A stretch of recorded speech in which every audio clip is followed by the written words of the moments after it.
മകരവിളക്ക് തീർത്ഥാടനം തുടങ്ങിയതോടെ ശബരിമലയിൽ വീണ്ടും തിരക്കായി.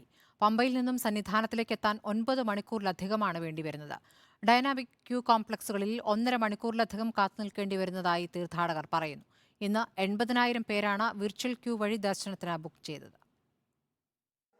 പുലർച്ചെ 3-ന് തന്ത്രി കണ്ഠരര് മഹേഷ് മോഹനരുടെ സാന്നിധ്യത്തിൽ മേൽശാന്തി PN മഹേഷ് നമ്പൂതിരി ക്ഷേത്രനട തുറന്നു.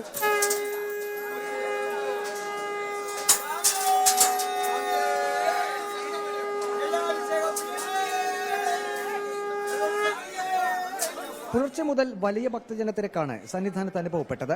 പമ്പയിൽ നിന്നും സന്നിധാനത്തെത്താൻ 8 മണിക്കൂറിലധികം എടുത്തതായി ഭക്തർ പറഞ്ഞു. ഞങ്ങൾ പമ്പയിൽ നിന്ന് 5 മണിക്ക് കാലത്ത് രാവിലെ 5 മണിക്ക് ഇറങ്ങിയതാ. ഈ നേരായി We started at 2 o'clock, midnight at 2 o'clock, and we have reached now at 11:30 till here. Makaravilakku തീർത്ഥാടന കാലത്തിനായി നട തുറന്ന ഇന്നലെ 31,403 പേർ ദർശനം നടത്തി. വലിയ നടപ്പന്തലിൽ സ്റ്റേജിന്റെ ഭാഗത്ത് വിരിവെക്കാൻ ഭക്തർക്ക് അനുവാദം നൽകിയിട്ടുണ്ട്.